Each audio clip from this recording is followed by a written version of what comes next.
उत्तर प्रदेश की राजधानी लखनऊ यूँ तो इतिहास काल से ही बहुत ही मशहूर है और आज भी उत्तर प्रदेश की राजधानी लखनऊ की विश्व भर में देश भर में एक अलग ही छाप है। लखनऊ का पुराना नाम अवध है और अवध अपने अवधी कल्चर, संस्कृति, खान पान, तहजीब, रहन सहन के तरीके से जाना जाता है। अवध अपने नवाबों की वजह से भी काफ़ी मशहूर है। तो आज हम आपको ले चले हैं अवध की ऐसी यात्रा पर जो आपने कभी ना की होगी और हम आज आपको लखनऊ घुमाने वाले हैं, लखनवी तहज़ीब दिखाने वाले हैं, लखनवी इमारतें दिखाने वाले हैं। तो चलिए हमारे साथ।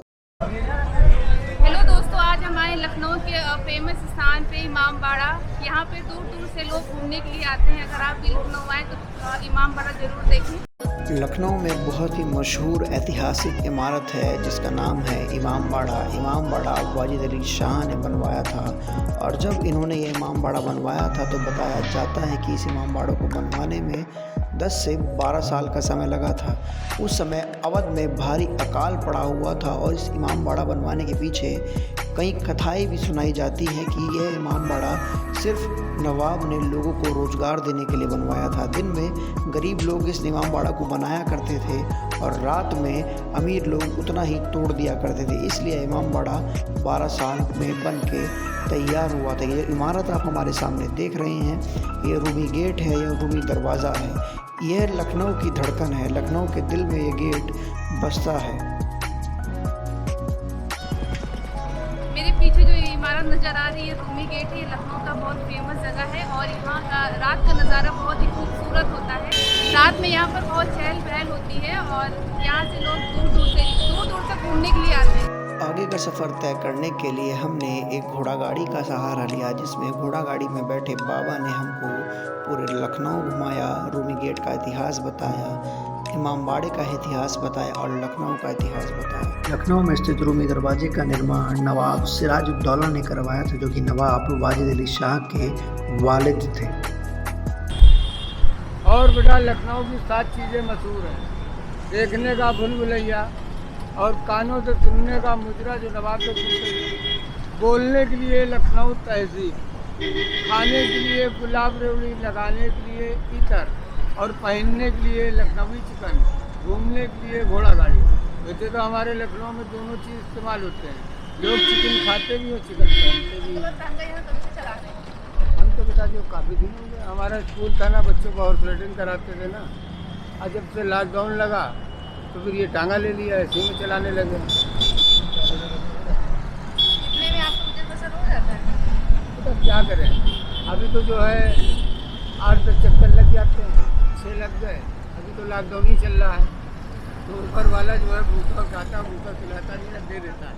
जैसे कि लोकल गाइड ने हमको बताया कि इस दरवाजे को बनाने में 12 से 15 साल का समय लगा और इस दरवाजे में किसी भी प्रकार के लोहे का इस्तेमाल नहीं किया गया है। ये जो ईंटों का रास्ता आप लोगों को दिखाई दे रहा है जिस पे हमारा तांगा सरपट दौड़ रहा है, ये रास्ता 2017 से पहले अखिलेश यादव ने बनवाया था। बताया यह जाता है कि इस इलाके में बारिश के कारण भारी पानी भर जाता था और तारकोल की सड़क टूट जाती थी जिसके कारण भारी वाहन यहाँ से गुजरते थे और उनकी दलक से रूमी दरवाजे के अंदर दरार आ गई थी। अपनी ऐतिहासिक धरोहर को संजो कर रखने के लिए इस तरह के रास्ते का निर्माण सपा सरकार द्वारा कराया गया था और अब आगे तत्कालीन योगी सरकार भी इस ऐतिहासिक इमारतों और इस ऐतिहासिक इलाकों को संजोने की पूरी कोशिश कर रही है और संजो कर रख रही है। योगी सरकार प्रदेश और शहर के अंदर पर्यटन को लेकर अनुकूल वातावरण माहौल तैयार कर रही है जिसके कारण दूर दूर के पर्यटक लखनऊ और उत्तर प्रदेश घूमने आते हैं। ये जो सामने आपको गेट दिख रहा है यह हुसैनाबाद का दरवाज़ा है या फिर इसको हुसैन गेट बोलते हैं। जी हाँ, सन 1800 में जो इमारत आप हमारे सामने देख रहे हैं ये लखनऊ के नवाब ने अपने बच्चों की पतंगबाजी के लिए बनवाई गई थी और इसी के बगल में स्थित है ये अद्भुत घंटाघर जिसको बिग बैन भी कहा जाता है। यहाँ के राजा ने अपनी सैनिकों के लिए और प्रजा के लिए ये तालाब बनवाया था और यहाँ का पानी गोमती नदी से भी आता है। रात को यहाँ एक लाइट शो होता है जो यहाँ देखने के लिए काफ़ी लोग इकट्ठा होते हैं और यहाँ का नज़ारा बहुत बेहतरीन। और लखनऊ आए और शाही तालाब ना आए तो लखनऊ आना आपका बेकार हुआ। राजा और नवाब ऐसे तालाबों का निर्माण अपनी प्रजा और सैनिकों के लिए कराया करते थे।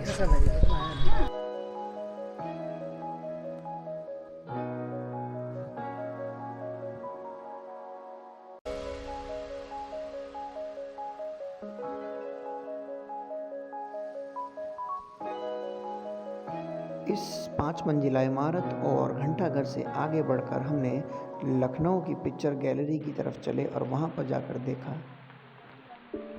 यह जो इमारत आपको हमारे सामने नज़र आ रही है, यह लखनऊ की पिक्चर गैलरी है, जिसमें यहाँ के नवाबों के चित्र रखे गए हैं।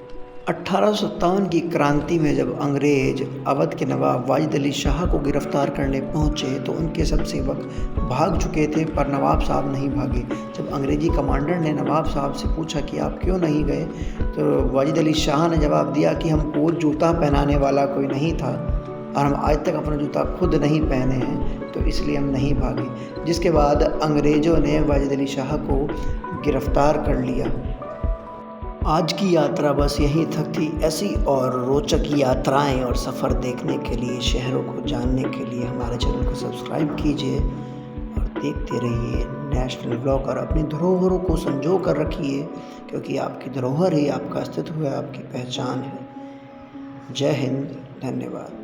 अंकल ने हमें पूरा रूमी गेट और इमाम बाड़ा और जो भी आसपास की चीज़ें हैं वहाँ के बारे में बताया और बहुत अच्छे से समझाया। अगर आपको भी यहाँ आने का मौका मिले तो प्लीज़ अंकल के टांगे में बैठकर आप शेयर कीजिए। लखनऊ की शाही सवारी होती है। अंकल जी, आपका नाम क्या है? हमारा नाम जमालुद्दीन है। लखनऊ की शाही सवारी पर बैठी है और यहाँ के अवध के नवाबों की सवारी होती है। क्यों अंकल आप घुमाने के लिए? आपको आज से सफ़र कैसा लगा प्लीज़ हमें कमेंट करके ज़रूर बताएं और हमारे चैनल को सब्सक्राइब एंड लाइक शेयर करना बिल्कुल ना भूलें। धन्यवाद।